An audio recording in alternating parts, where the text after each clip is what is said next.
thousands of people every day. But that's the kind of fatherly figure he provides for everyone. And as you guys can see in this room, the room is getting smaller and smaller, and more people want to join in. So inshallah, with just the bio, Sheikh Abdool Rahman has been a graduate of Islamic University Faculty of Shariah. He is currently the chairman of Shari'ah Council of ICNA and the member of Fiqh Council of North America. He's also the director of programs of Tarbiyah Department of ICNA. So without further ado, Sheikh Abdool Rahman. أعوذ بالله من الشيطان الرجيم بسم الله الرحمن الرحيم الحمد لله والصلاة والسلام على رسول الله أما بعد. My dear respected brothers and sisters, Assalamu alaikum wa rahmatullahi wa barakatuh. I really would suggest that brothers and sisters at the back, you can sit in the hallway or sit in front here. I mean, we've had that before, and I don't know why they give us a smaller room when in fact this is a topic that requires a bigger room. So sisters, you can sit on this side. Yes, go in front. Sit and there and brothers. No, that's okay. Brothers over there. Yeah. And so I have some very special people in the audience here. Two brothers from Australia, Brother Usaid and Brother Rab Nawaz, and my very good friend Dr. Zahir. So Alhamdulillah, I'm very happy to see all of you, and may Allah bless you for being in this session. I remember last year we had a room 3 times this size, and it was filled. All because it is a topic. I'm so happy that people are becoming more and more conscious of how Islamic wills, how Islamic inheritance is to be done. And so it's a workshop session. I hope my son can come join in because he has another session across the room. He also graduated from Medina University, and Islamic inheritance is also part of his passion. So I invited him to come and to share some thoughts as well. So let us go into this thought of Islamic inheritance, or what is called Shariah. There is a particular discipline, like a subject, when we are in university, or when you see, like there's a subject called tafsir, hadith, there's a subject called fara'id. And you do it for an entire year. 2 periods a week, 3 periods a week, for an entire year. That's how that topic is taught.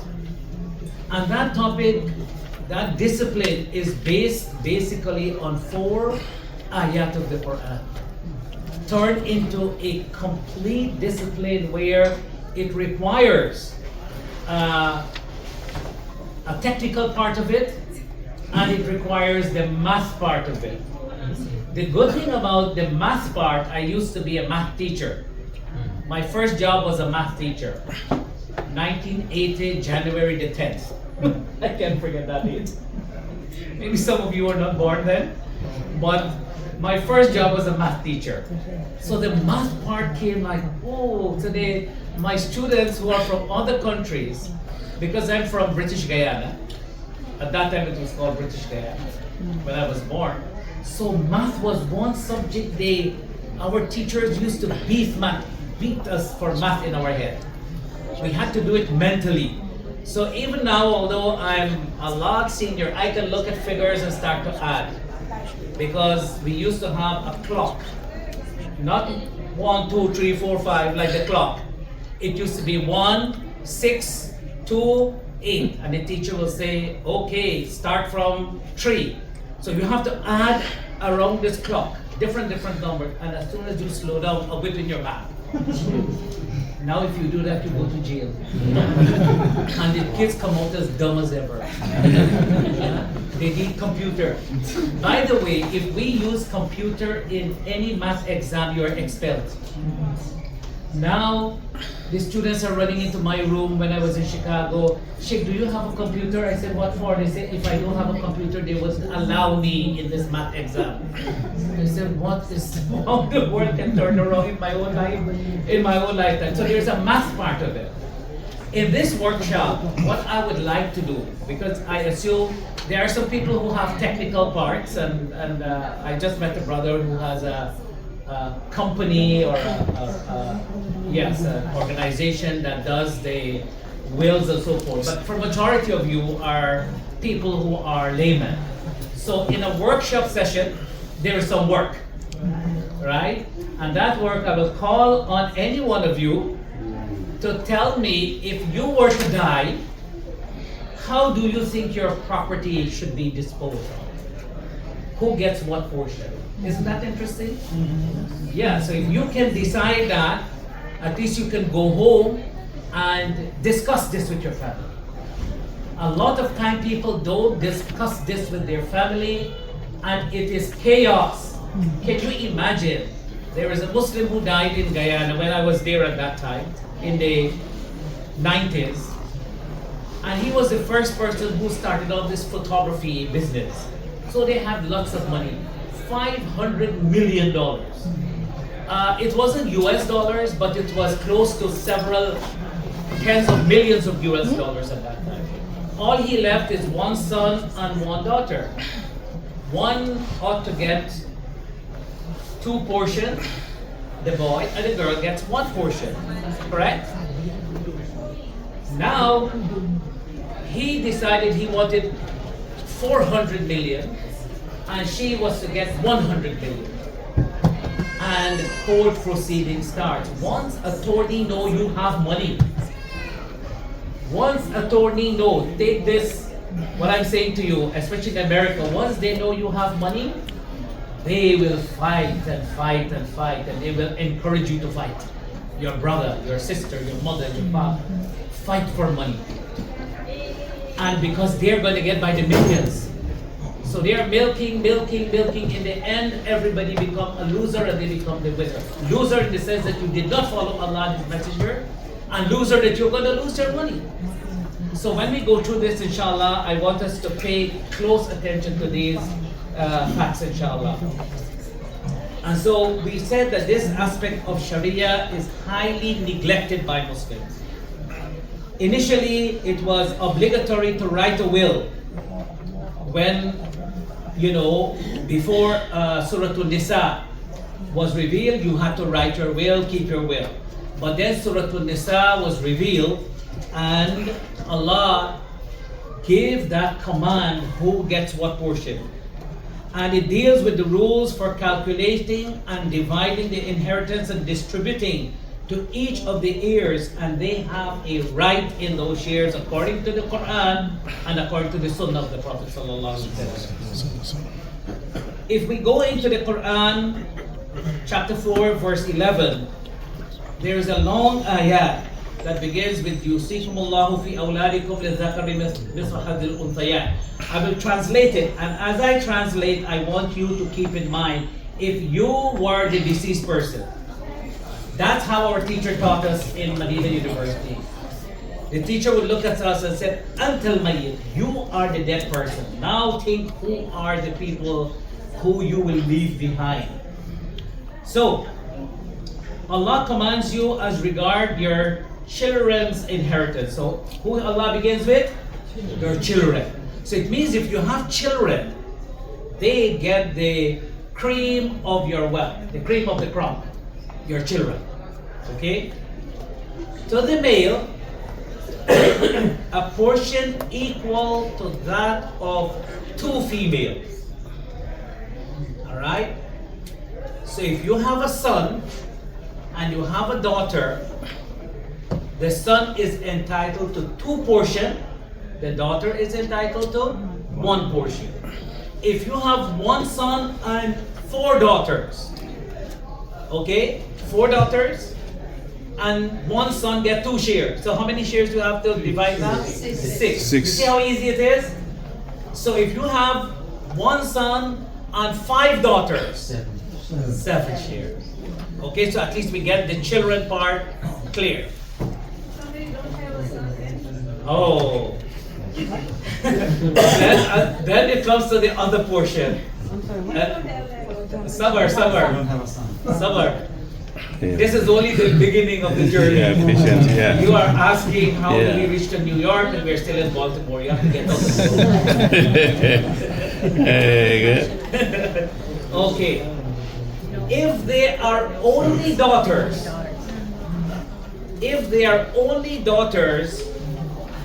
two or more, their share is 2/3 of your inheritance.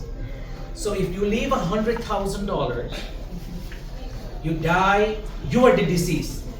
You leave $100,000.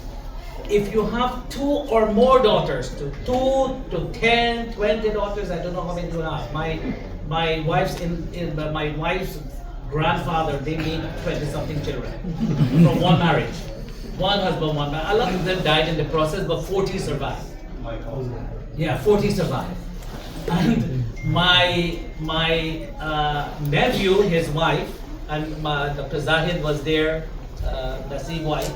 There are 14 siblings, and when their mother died, all 14 siblings attended the janazah.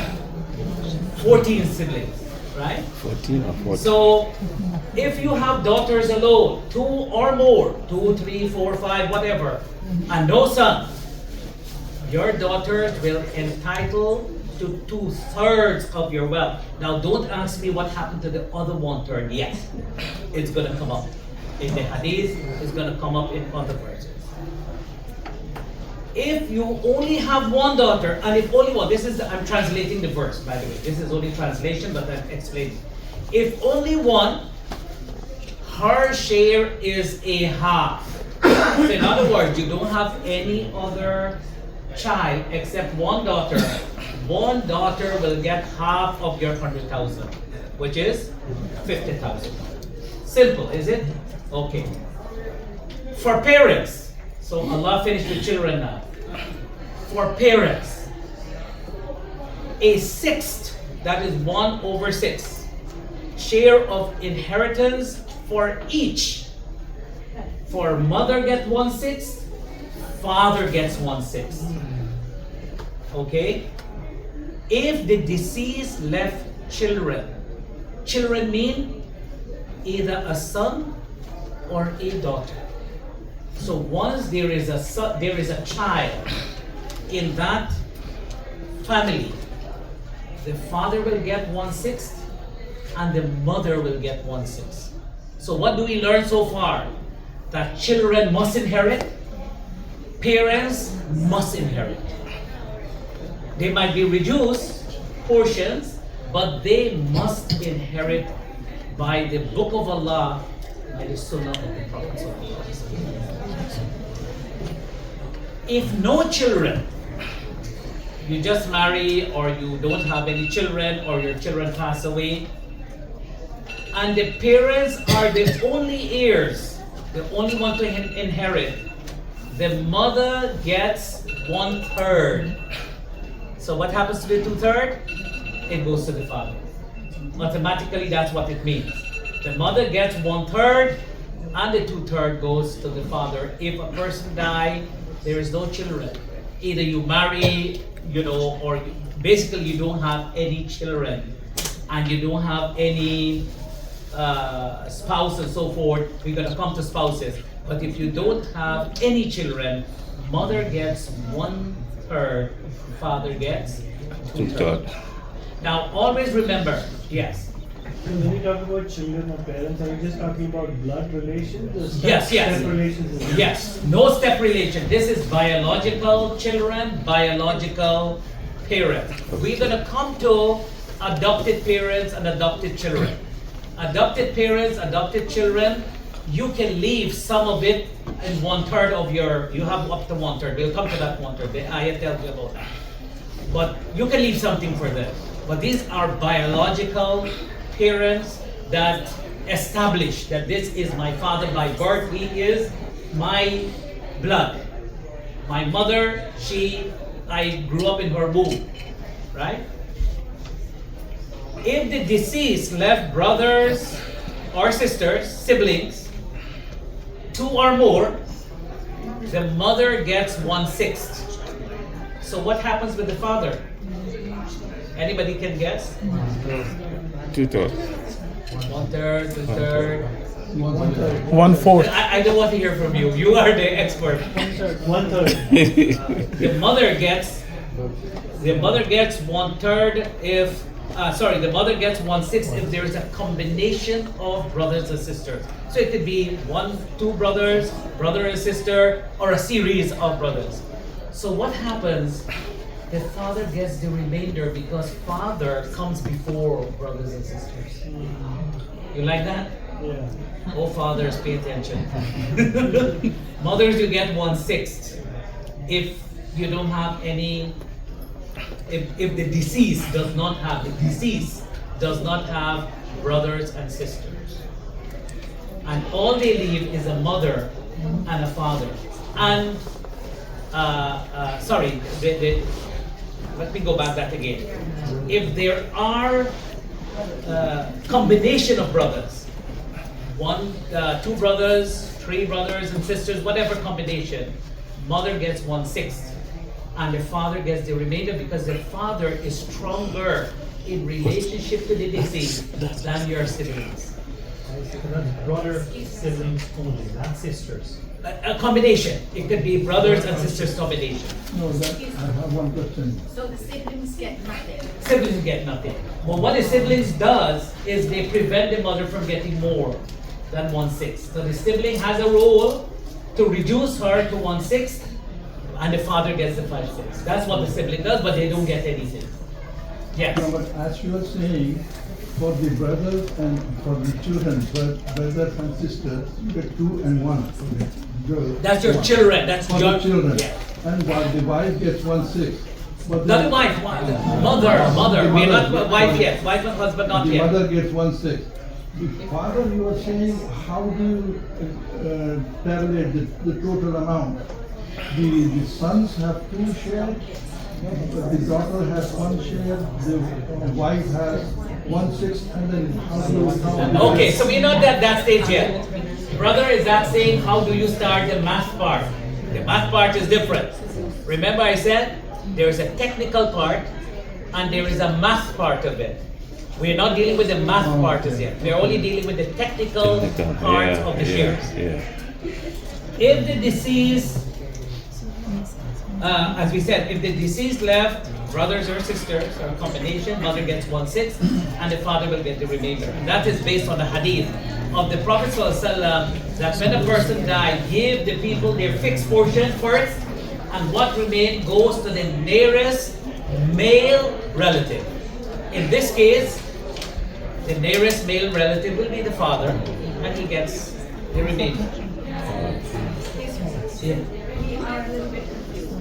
So no children, I die. My mom's gonna get 1/3, my dad's gonna get 2/3, Yes. right?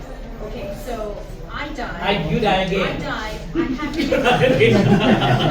This is easier. Yes, yes.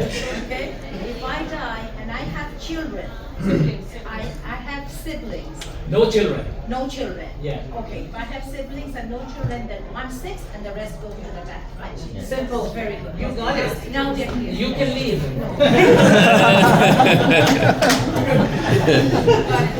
Yeah. You see that I'm telling you, by the time you leave this session today, I've never done it this way. No, my sister already got it. Come on, brother. Brother already got confused. So, yes, don't get confused. Somebody have your hand up. Yes. If you have 1 son and 2 daughters, then is it 1/3, 1/3, 1/3? What did we say? If you have one son get 2 share, one daughter get one share. So how many shares you gonna bring for the children? 4. So the deceased you mentioned, the deceased. You are the deceased. And You're dead. You're dead. Metaphorically, yeah. He is a female. Does it matter the deceased is male and female for this distribution? Very good question. It doesn't matter whether the deceased is male or female. You are the deceased. You are male deceased or you are a female deceased. The same law will apply to children. So now sister and I am deceased. Yeah. You are both. Yeah. Silent about the wife and husband. We haven't come to that yet. Okay. So what do we understand so far? Children always will inherit. Parents will always. Everybody's dead. We're all dead. We're all deceased. Oh, we are live again. Somebody else has any question?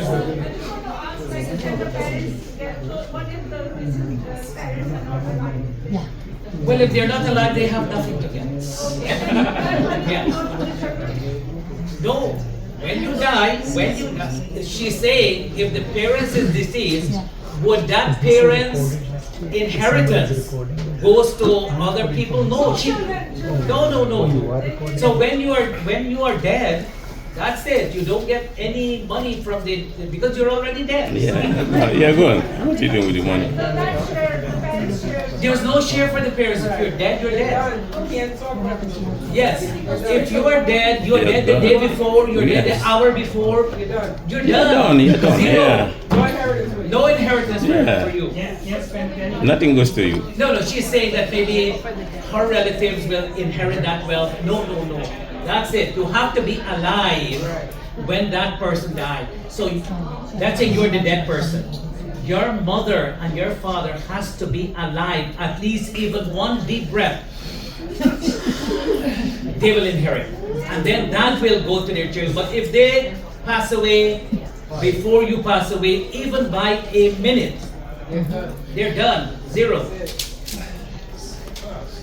If one spouse is passed away. No spouse yet. We are coming to the spouse next. The spouse is coming. Okay.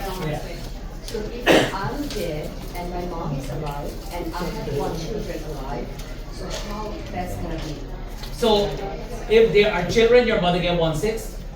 And Unless if you have a son and you have no father, no, just my mom alive and I have a daughter. And or you have a daughter, she gets a half. she gets half of. And you have a husband. No. Okay, Being a single mom, you have a daughter. I have a daughter and I have. Do you my have mom brothers? alive. I have brothers. Okay, so they will take the remainder. Brothers and sisters, blood brothers and blood sisters. Brothers, sisters. They also. will take the remainder. So she has a portion. She has a son and No. mom. No. If she has a son, if she is the deceased, yeah. If you had a son, No, I don't know. no, but if you had a son, halas, he will take the rest of it. So brother, you She said has a like son. nearest male Her relative. siblings, they don't. I'm confused. Let me. We will go. We have time for questions. I just want to make sure up until this point we are together. so brother, you're saying like the same rule applies for their father or mother dies, right? Yeah. So when the distribution is going to happen, like when the father dies or when the like if I die, that's when my children will get, or when my wife dies, they will get. Whenever somebody dies, this is a question that has. Listen carefully. This has become a cultural baggage in our Muslim community. Brother Rahman, why don't you please finish lecture and then question at the end, because I know, otherwise but- it will be confusing. Very good. But this question here is a cultural issue that has prevented many children from getting their parents' inheritance 10 years after, 15 years after, and becomes extremely complicated at that point. So I will follow the brother's advice.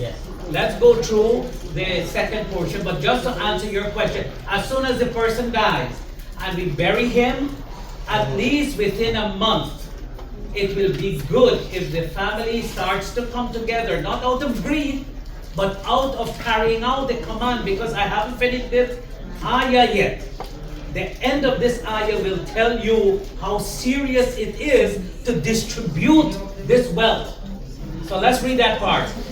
The distribution in all cases, after payment of legacies, you have your will, and we'll come to the will. You have up to 1/3 of your wealth you can will to other than the inheritors, may have left behind, or debts that you owe to people. You have to take out that. You do not know which of them, your parents or your children, are nearest to you in benefit.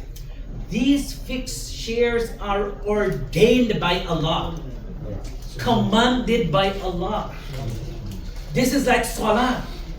We make sure we put our hand here, or wherever we put our hand. We make sure we have our wudu, we make sure we have ghusl, wudu, qibla, all of that we fight over. Whether Fajr is 15 degrees or 18 degrees, Isha is 15 degrees or 18 degrees. This is one commandment of Allah. And we did not pay attention to it. And that is why I'm telling you, brothers and sisters, you will die, you will go, and your inheritors will fight for the rest of their lifetime. This one will not talk to that one, because that is the punishment Allah has given you because you did not pay attention to your wealth. And I really want, if there is anything, if you did not leave here with any of this information as to the shares or the math of it, leave here with that strong thought in your mind that this is a commandment of Allah. And Allah says, this is ordained by Allah, and Allah is ever all-knower of what you do, all-wise of how to distribute your wealth. But this wealth doesn't belong to us. We are custodians of this wealth. The next verse. And the next verse, وَلَكُمْ نِصْفُ مَا تَرَكَ أَزْوَاجُكُمْ إِن لَمْ يَكُنْ لَهُنَّ وَلَدٌ. So let's translate that. In that which your wives leave. So who's the deceased here? The wife. So the female, yes, the wife is leaving that share. The brother is laughing, he said wives. Not all of them will die.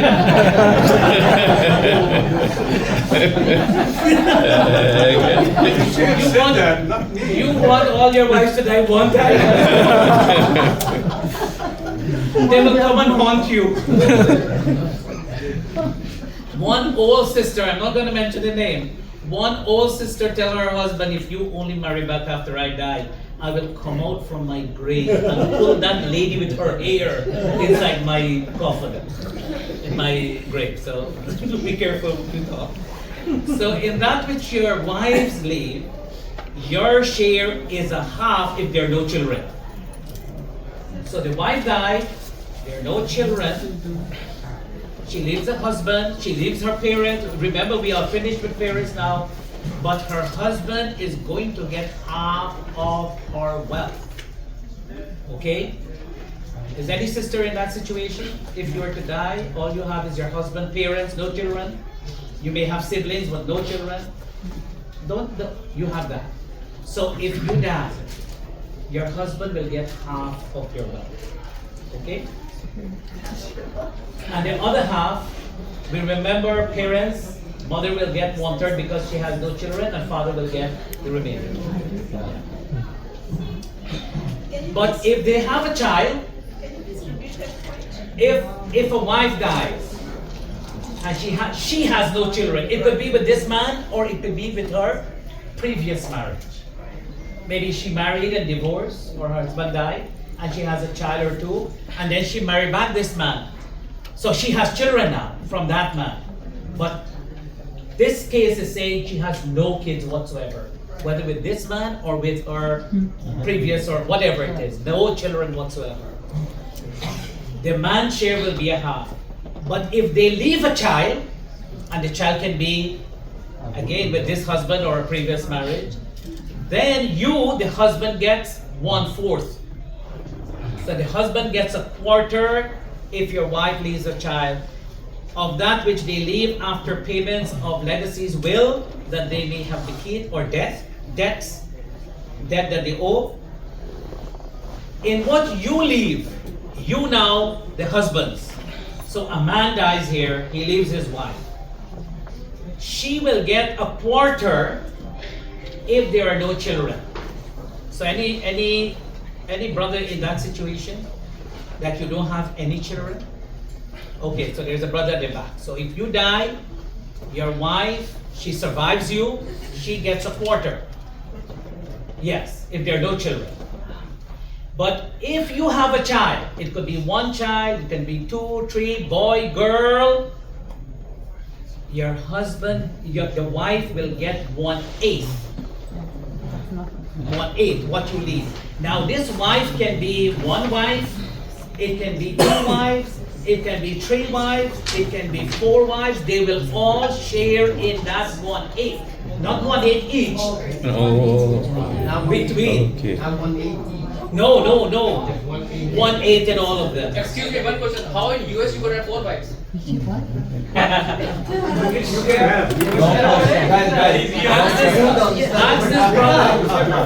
Ask this brother sitting down here. Ask this brother sitting down here. Yes. How do you distinguish between man's wealth and woman's wealth if everything's like shared bank accounts and shared house? Especially here. Yeah, so that's another level of the math. Right now we are talking about the technical part that you need to know. How you do that, you go to an attorney and you say this is what I have and how are we going to distribute it, or there is a brother at the back there, maybe you can contact him and he will help you. This is business for you, brother. There must be some commission going on. Inshallah. Yeah. So if you leave a child, brothers, if you leave a child, the wife gets 1/8. If you don't leave a child, maybe you have a child, that child died before you, then she will still get that 1/4 because you don't have a child. The child has to be alive in this scenario.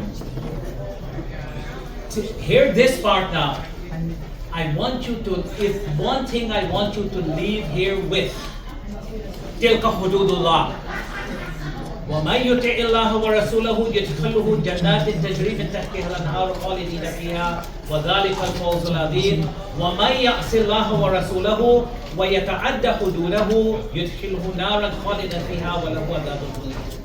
These are the limits set by Allah, and whoever obeys Allah and His Messenger will be admitted by Him to gardens of paradise, under which river flow, abiding eternally therein. This is the great success. And whoever disobeys Allah and His Messenger and transgress His limits, He will put him into the fire to abide eternally therein, and he will have a humiliating punishment. All I'm saying to you, these are the limits set by Allah. Go home and talk to your family. In case I die, there are certain portions. I don't want you to fight for it because this is Allah and His Rasul have made these limitations. Don't fight for it. I will make a statement, and by the way, you can make that in a document.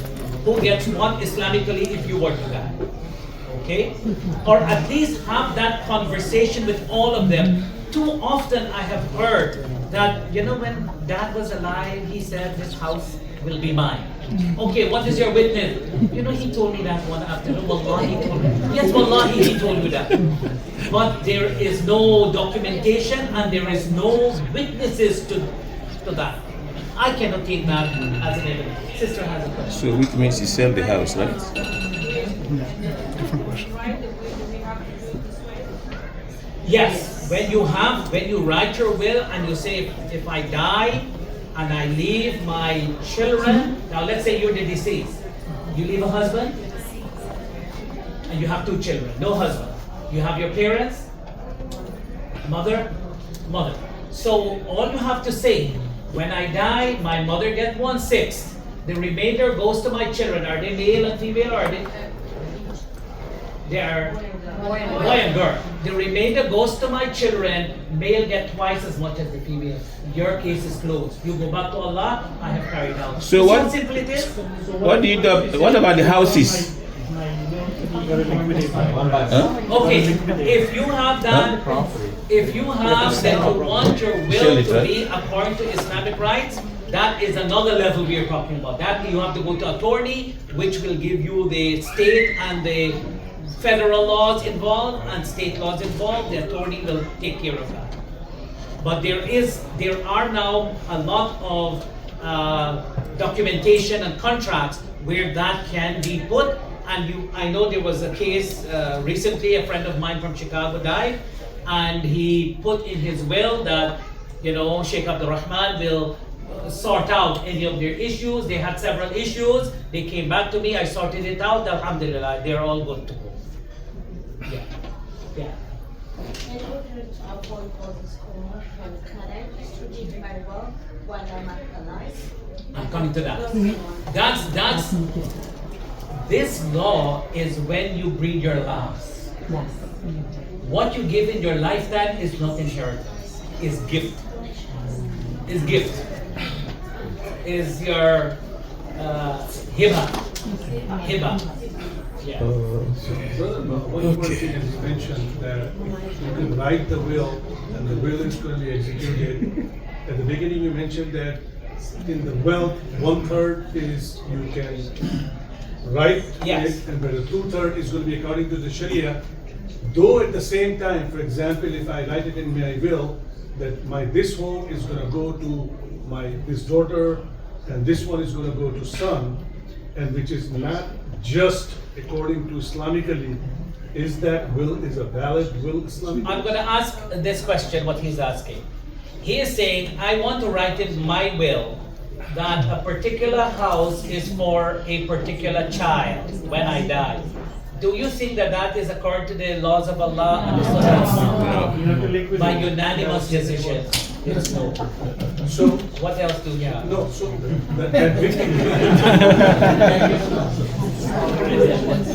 Yes, go ahead. The will need to be executed like it, or I'm coming to that. I'm coming to. Yes, sister. So you did say, of course, this is all blood relatives. What I also want to know is does everyone have to be like a practicing Muslim? No, but they have to be a Muslim. They can't be a Kafir. Now comes the other part of this. Sure. Yeah. A mother has 4 sons. One son dies before, dies. And Before their parents. This wife of that son, does she get anything? No, from the 1/3 you can give her something. 1/3, the 1/3 amount it can be given. You can up to 1/3. Oh, okay. You can give her 5%, 10%. Okay. You can give her something, especially if you have other inheritors that will take up the wealth, and you want to leave something for your grandchildren who will not inherit now because you have children. You can give something out of that 1/3. Okay, 1/3. Yeah. Yeah. So if you have a parent who has, for example, 4 homes and has 4 children, and each time he built the home, he put the documentation in each child's name, is that considered a gift? Yes. Good question. A parent has 4 houses and 4 children. While he's alive, every time he builds a house, he leaves it in this child's name, second in that child's name, third in that. Now, if he gives them that, he gives them in his lifetime, that's a gift. If he just put it in their name for the sake of convenience, okay, and not for a gift, that I'm not giving you that you can now take this house and sell it, but I'm just putting it for convenience because I don't want taxman to come after me and run me down for anything. I'm just putting it there, but when I die, these are conversations that you need to have. Again, it is about conversation. Brothers and sisters, have conversation with your children or those who are going to inherit from you. So far, what we found out, that children will always inherit, parents will always inherit, and spouses, husband or wife, will always inherit. Even they will be Jews, but they will always be in this. Brothers and sisters will always get thrown out. Grandchildren will get thrown out if there's someone higher than them. Okay? Grandfathers, grandmothers will get thrown out if people are there. But a husband cannot get thrown out, a wife cannot get thrown out, a son cannot get thrown out, a daughter cannot get thrown out, a mother cannot get thrown out, a father cannot get thrown out. Clear? Yes. Good. All right. Now, one son might treat you nicer than the other son. One daughter might treat you nicer, they might cook better biryani or better makluba, but that does not make that child to get more from the share. Yes, sister? I hate to keep bringing up hypotheticals because I don't want to deviate from it, but let's say in the event you're divorcing, you die before the divorce, right? Yeah. Or let's say you were gonna gift your child. Everybody knows this is gonna be a gift for my child, but I haven't done it yet, and you die. So if you have enough evidence that this was a gift to your child before you die, and there are certain agreement you already made, this gift is for him. You already tried to make documentation, you die before that, but you make some effort, not just words. Because once you die and you did not do any of that, then everything comes under your remainder of your wealth. All right. Brothers and sisters, now, this is the end,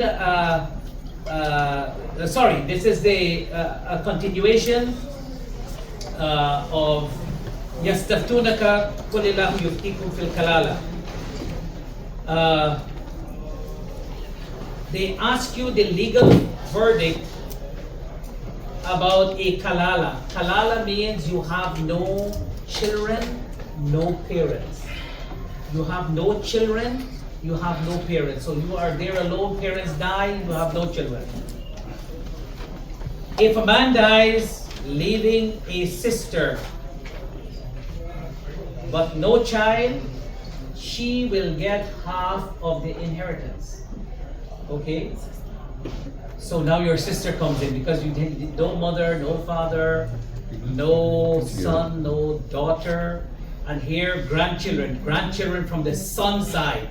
No grandchildren from the daughter side inherits. Is there a spouse? I'm sorry. It can be a spouse. There can be a spouse, but there's no origin and there is no progeny. All right? If a man dies leaving a sister but no child, she will have half of the inheritance. So in other words, you die, and whether a man or a woman, and all you have is one sister, no mother, no father. You can have a spouse, it doesn't matter.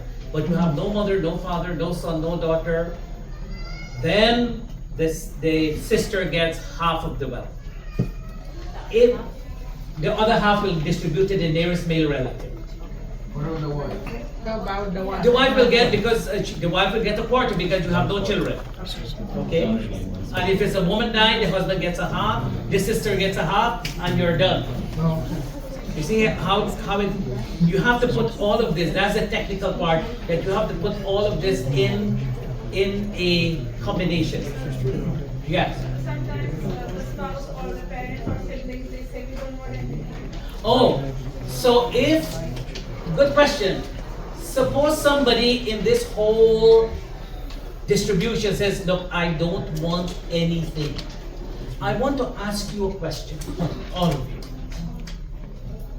What do you think if somebody says, this is the hukam of Allah, and this is the hukam of Rasulullah, and I don't want anything? What is your response to that? They have to accept it. You cannot do that. As the brother said, you have to accept it. This is one wealth. This is the only wealth you take ijbariyan. You take out of force, not by your choice. And what you can do, you take it with your hand, and now you give to someone else. Don't say, I don't put my name in that distribution, because you're going to go against Allah.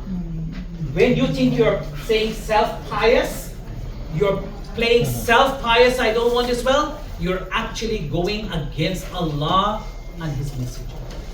So take it and say, little brother or little sister, I have this wealth. I'm going to get $50,000 and I'm going to give it to you. Or this $50,000, I will distribute it after I get it. After I get it. You can't say I don't want to take my name out of it. It will spoil your relationship with Allah. It will spoil the portion. So you cannot disassociate yourself from that. Okay. You see how a lot of things comes out. But if they take their portion, like they divide it by 6 or 10.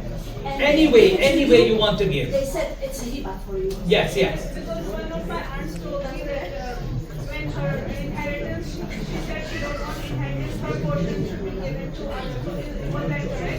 No.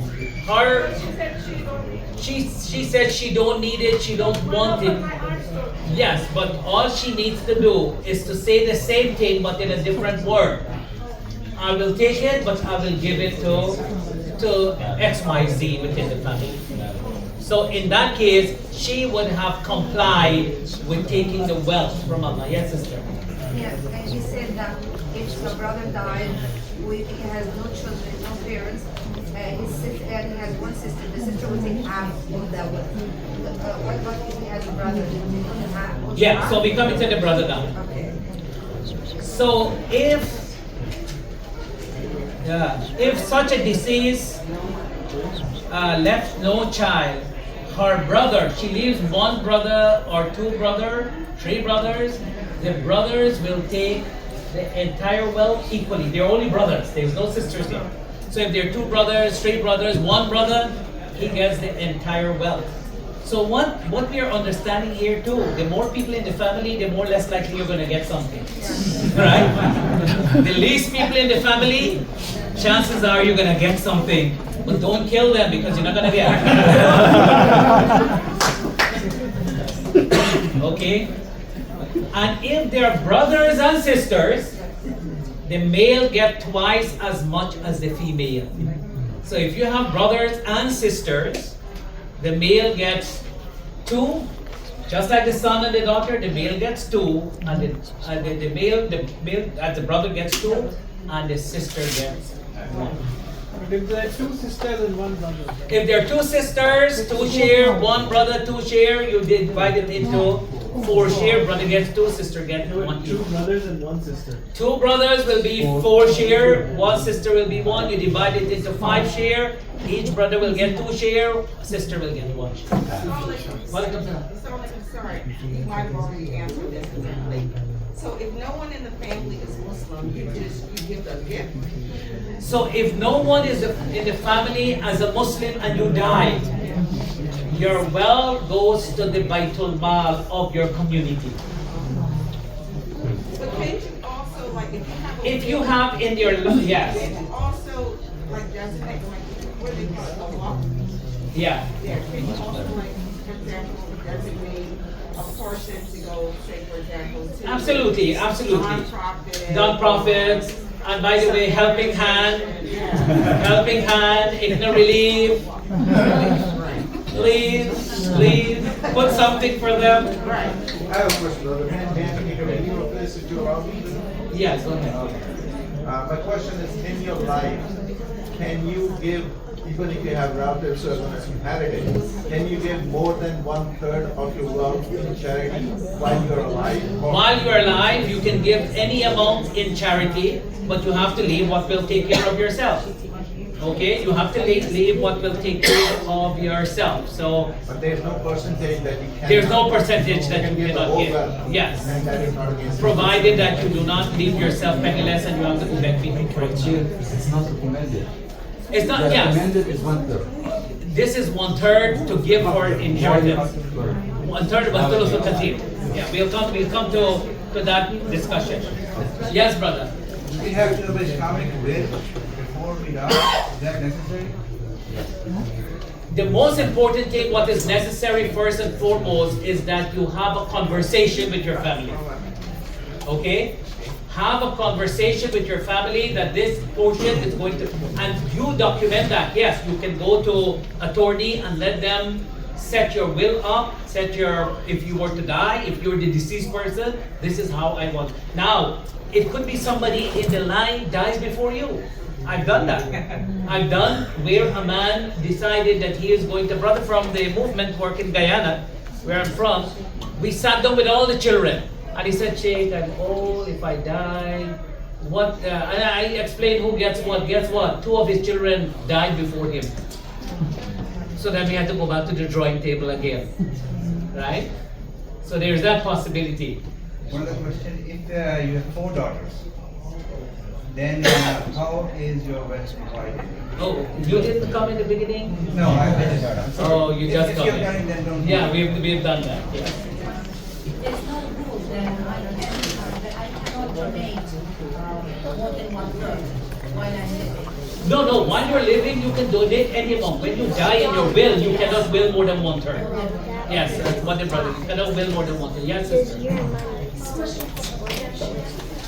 It's now it's theirs. So like if you die, there's for your life, basically now it's not your money. So Okay, so let's see if we can help this sister figure out her portion. A person dies, he has a wife. How much does the wife get? And he has no children. 1/8. Oh, he has 3 girls. So how much does the wife get? 1/8. 1/8. The wife gets 1/8. He has no son, but he has 3 daughters. How much do they get? 1/3. 1/3. 2/3 of the wealth, of the entire wealth. They share between that 3. And the remainder, if anything remains, goes to the nearest male relatives. Now he has brothers and sisters. It goes to the brothers and sisters with male twice as much as female. They get 2/3. 2/3. So does the mother get her share first and then the remaining you're distributing it among the daughters? Okay, good question. Let me ask you this question. Do you think the mother gets her share first or who gets their share first? Okay, so we give mothers, we give children, and then whatever remains goes to the nearest male relative, and that's how we will, yeah. Do you have any app or calculator like that? Huh? Do you have an app or website that we can go to? You know, I wish I do. But right now, I am the app. Yes, brother. Is there any scenario where the grandkid would receive a share? Yes. Grandkids will inherit from the son's side only. Grandchildren will inherit from the son's side. That is your son, daughter, or your son's son. And there are conditions for each one. The farther you go away from the deceased, there are more conditions, So the further away you are there, these things cannot happen before they inherit. Yes, brother? Is it any different if the son has already passed? It doesn't make a difference if the son has already passed, if all you're leaving is grandchildren. Yes. Can I ask a basic question? All right, this brother never answered any question. Let's say a woman dies, she has children, she has parents, and she has husband. How much does the husband? Yeah, so the husband gets a quarter because of children. The parents get 1/6 because of children. The children, male twice as much as female. So they don't get 2 shares, they get whatever's left. Yes. If they're male and female, they get the remainder with male twice as much as female. Yes, sister. Sheikh, so in this country, of course, husband and wife works together. They build a house. And the house is, whether it's paid off or not, one dies. So what, you sell the house to get his share or her share? No. That's just... This has come to gunfire. That's a good question, and that has to be worked out with the legal system of who gets what portion. And I would say, brothers and sisters, you need to know if you're going to build this house together, if you have a house together, and brothers, if you have a wife who take care of your children while you're working, you should also make sure you tell your children that this house that I have here, half of it belongs to your mother. This is her portion. This is her right.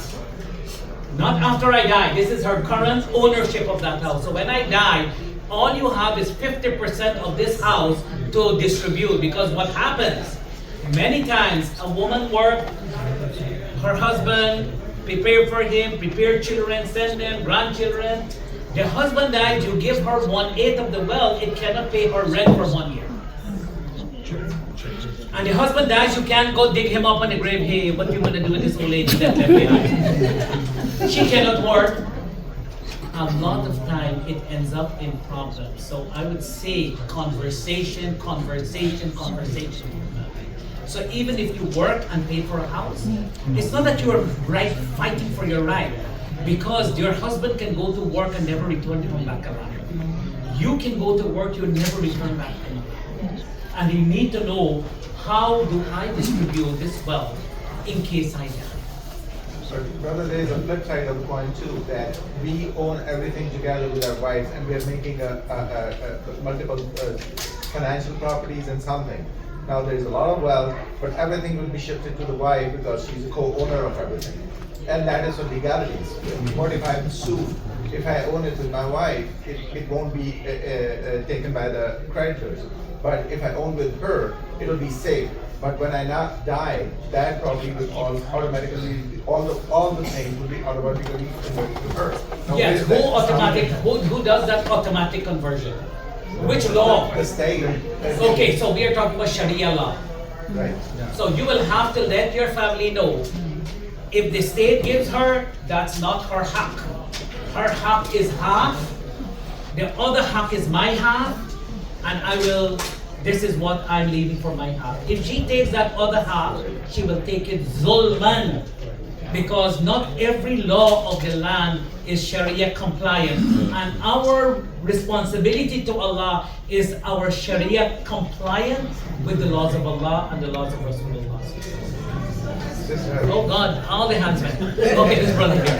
Welcome. I'm a grown man. My kids are grown. Yeah. 130, 127. I accept Islam. Right? No wife. I accept Islam. My kid, one accepts Islam, the other one doesn't. That's nothing to do with it. If you die.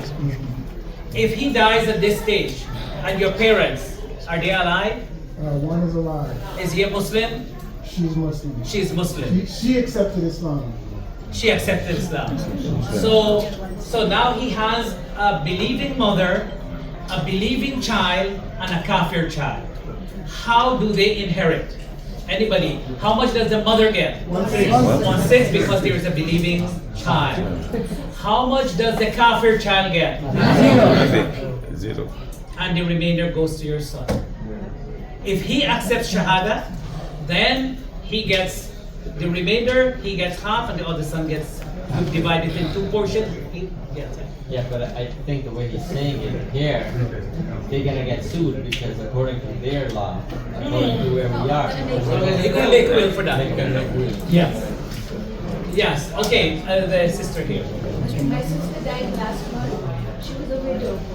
She didn't have any children. Parents are dead.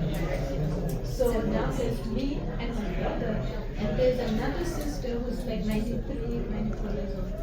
And so that's 3, right? So you have 2 sisters and 1 brother. Your sister died. She died. How many sisters remain? No, just me You. and another sister. So 2 sisters and 1 brother. Okay, so she died. She has 2 sisters and 1 brother. Brother gets 2. Each of you get 1. So divide the share into 4. You get 25%. The other sister, who is 93 years old, whether she understands money or not, she gets 25% because her inheritance will go to her portion of the family, and the brother gets 50%. Sister in the back. Brother, what if a person has non-Muslim family, one adopted daughter? Adopted children do not receive from the inheritance. They can go up to 1/3. You can leave with them and say, when I die and the adopted child is a Muslim, you say, I leave up to 1/3 of my wealth for this person. The remainder will go to the Baitul Mal of the masjid, if the relief helping hand. Yes, sister. So I'm not sure if pensions and all that, does that come into inheritance? Whatever comes out from your death, it's something that will go to the next in your relatives. So you have to sort of, in your pension documents, stipulate who gets what at that time? No, in your pension, when you die, your spouse is entitled to certain portion of your social security. Okay? There's 2 things, there's social security and then there's a pension. But I don't know, they get pension after you die? Yeah, they're different. They're different. You can decide who gets your pension? Yeah. Some jobs. Okay. So that's not your wealth when you die. Which one? Or both? Yeah, the pension or the social security. You die, so that wealth, whatever is going to, is going to. But when you die, what is your wealth at the time of your death? Not social security, that's in the future. That's a futuristic. Only if you're collecting it at the time. Only if you're collecting it and you die, up to that point, that's your wealth. Future wealth is whoever you're giving it to. Right, so you have that in the document. Yes, you have that is for my husband. Like Sharia compliance. Yeah, that, in other words, it is okay for whoever is going to receive it. They're not receiving it as your wealth. They're receiving it as their hak of getting it. Because you write your beneficiaries. So you Yes, your beneficiaries. Yeah, Yes. very. Yes, I think this brother has his hand. This is a very, very basic question, but I'm just like to raise this question. The 1/3 brother you mentioned is in full control of the deceased. So that 1/3, he can give it to one child, he can give it to multiple child, Okay. he can give it to charity, he Yes. can give it to whoever. Good question. So if you are already an inheritor, like a child, 1/3 cannot be given to any inheritor who is already inheriting. Except under one condition, that everybody agrees that yes, this is a poor child, and we all agree that he will get the 1/3 of that portion. Other than that, they cannot receive. Yes. Okay, sister in the back. I'll come back. Yeah. What if you have a half sibling and they're special needs, so they, don't comprehend? 1/3. If they cannot inherit, for half sibling to inherit, a lot of people cannot be there. Father cannot be there, grandfather cannot be there, brothers cannot be there, grandchildren cannot be there, blood siblings cannot be there. Then this half sister, half brother will inherit. Yeah. Yes, sister in the back. If you have a woman who owns a house, she bought the house, but after 2 years, 3 years, she passed away. Your mother? No, a woman, a young woman. A young woman, okay. She passed away. She left children and husband. What we do with this heritage? Okay. Should we sell the house, or the children will stay the house until they grow up? Or Well, the husband is there. I assume these are the children to that husband. Yes. So then they will live in that house. The only time you sell the house when there is dispute. How do we get our wealth? And the only way is to sell this house, liquidate it, put it in monetary value, and give X, Y, Z their portion.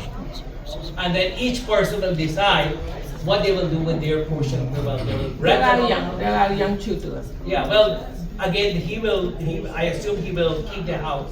The husband keep the house. And then the children will be raised inside of that, because these are children. He has to be the wali for their wealth. They cannot spend the wealth for their children. Yeah, they are all young. Yeah, I think this brother here. So, what if the balance is negative? If I die, I home Everybody will run. You have no relatives. Yeah. But guess what? Sharia-wise, a good question.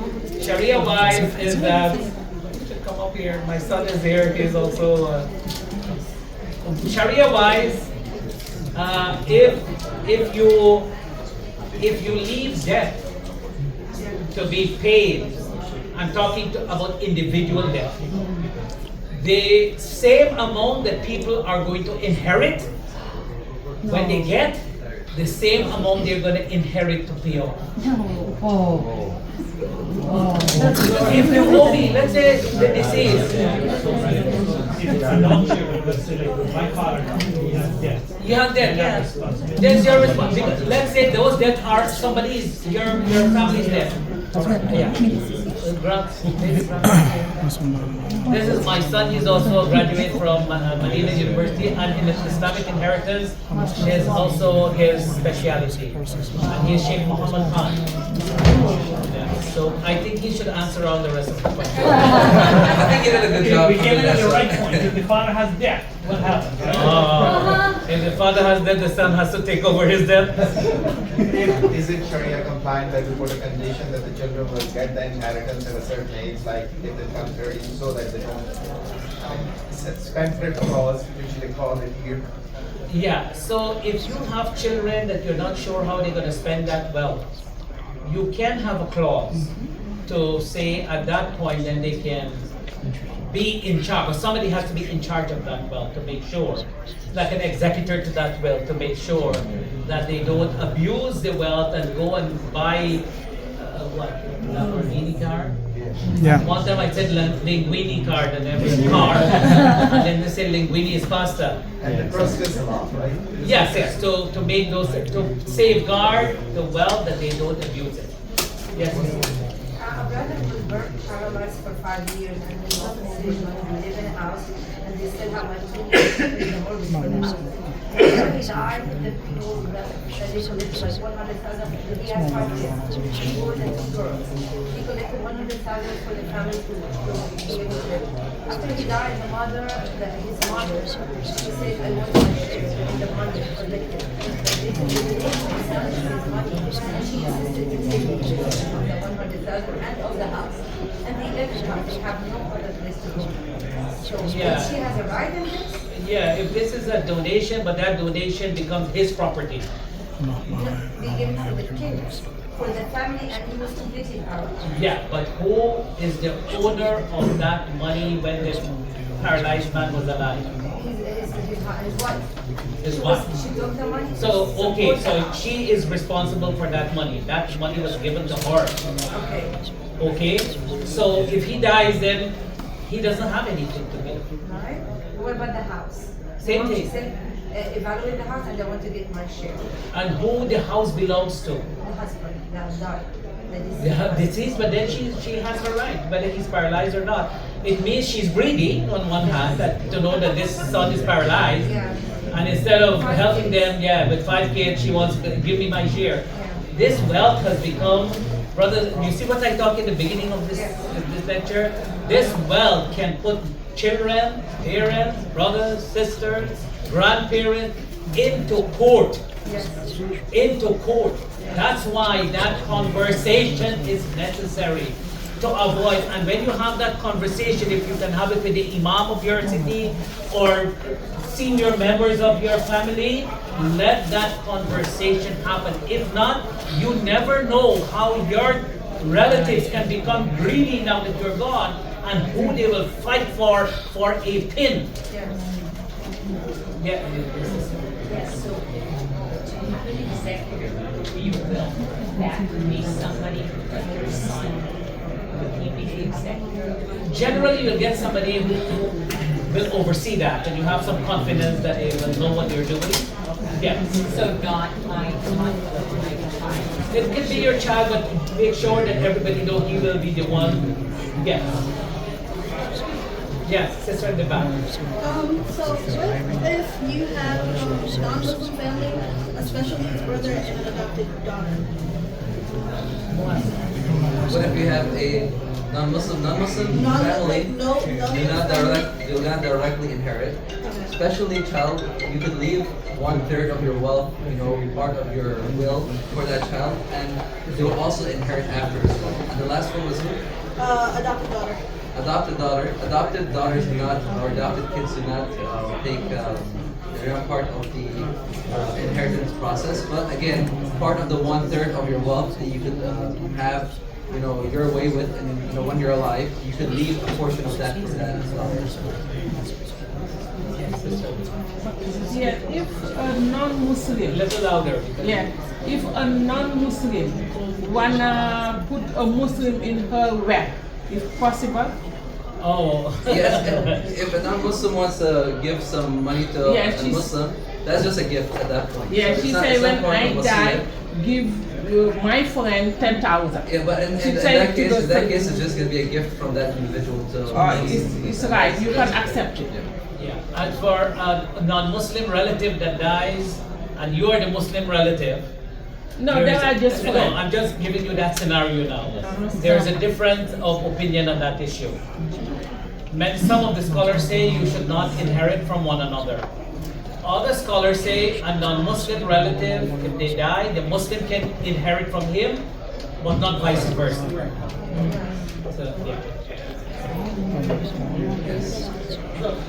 The more I go to workshops and listen about this, the more I feel that we basically do what the Prophet says, read the Quran and the Sunnah, you understand? Because all these things that we've been chasing after in the world and adopting, all these trappings in the world, is going to cause confusion in your lifetime and in your lifetime. So it's better to leave that. It's better to live with that. I just want everybody to. That's the truth. Yeah, give it to you. Muslim brothers. Okay, brothers ask a question. We have a few minutes. Muslim brothers have inheritance, but the inheritance will never be split because it's very sick or whatever. That one of the Muslim brothers have non-Muslim kids. So if he dies, even though the inheritance that he got was never distributed, and that inheritance that goes and goes to his non-Muslim kids? No. It goes back to the whole. It goes back to the pool of people that remain. Yeah. Yeah, you had a question, sir. The laws of the land is very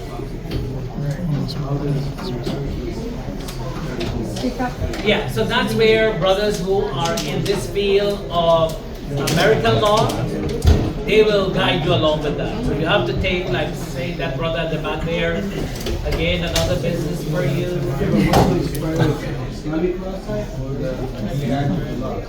Islamic law is going to be the law that you're going to take. The law of the land will have its take on you for taxes and so forth. If you did not do it the right way, there is a way that you can avoid a lot of taxes. Yeah. Yes.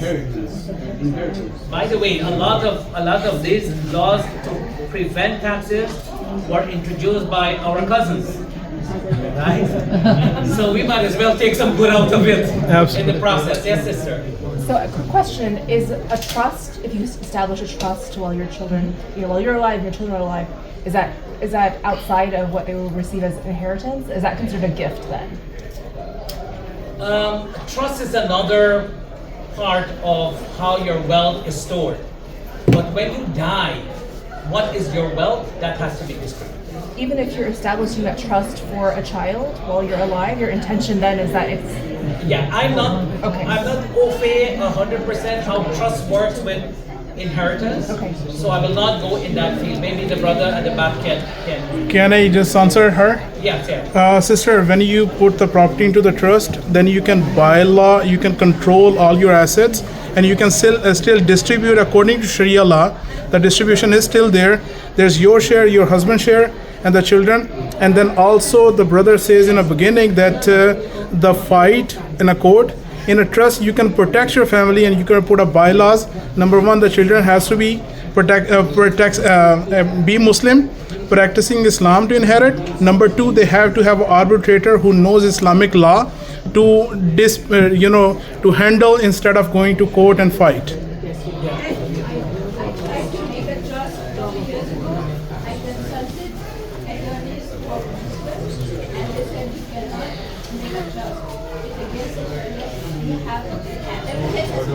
She is saying that she did try a trust and somebody told her. I got it. Thank you.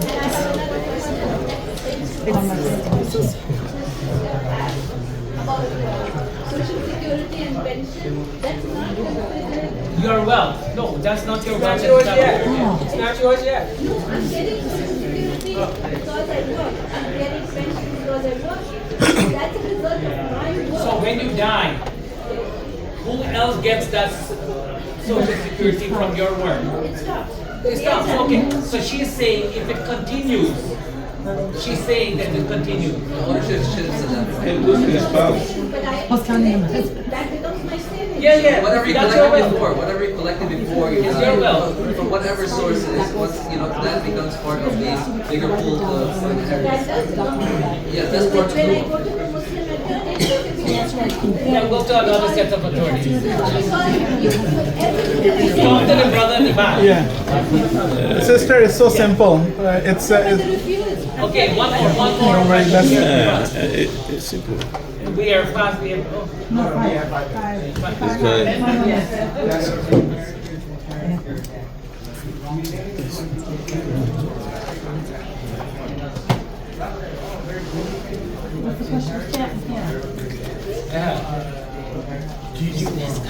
I already have one.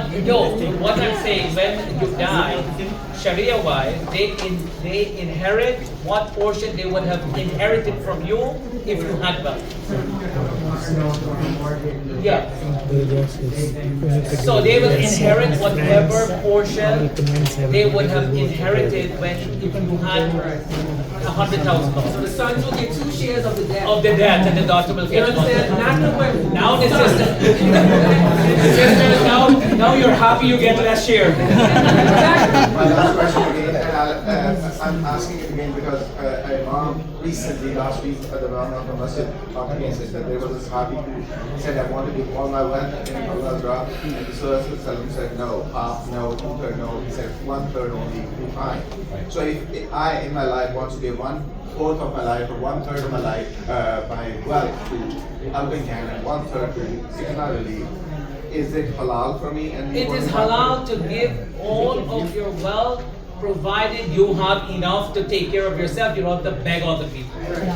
Okay? While you are alive. When you are dead, up to 1/3 you can give in the will. So give helping hand. Yes. Just 1 minute after this. I want to ask you a question. Just 1 minute. That is still alive, but like say 30 years back, they gave everything, like they gave everything to me and my sister. Is that okay? My brother has brothers and sisters who live in. What's my duty now? They give you. So what happened for the 30 years from now is something different. That one is still there. Am I supposed to give anything to No, that's a given to you. That's a given.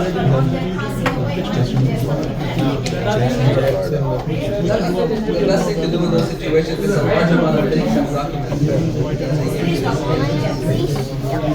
It's a simple one. It's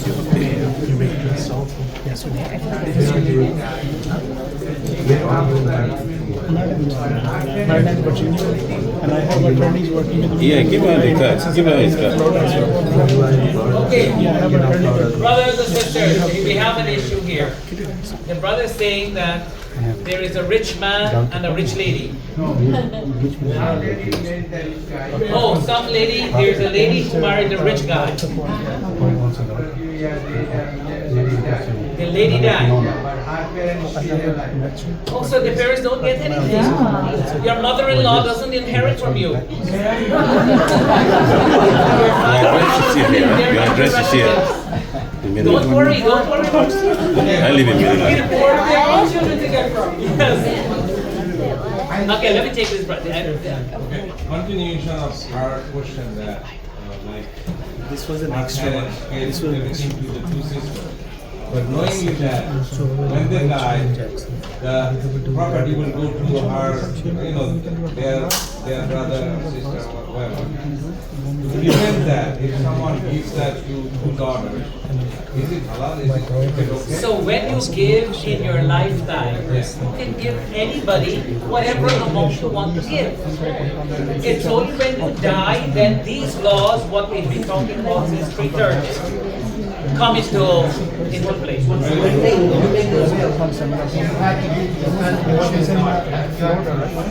Yeah, the son gets twice as much as the daughter. This is the remainder.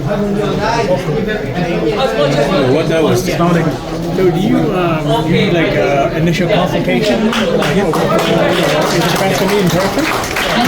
Is it best to meet in person? You can do Zoom, phone, whatever. Okay.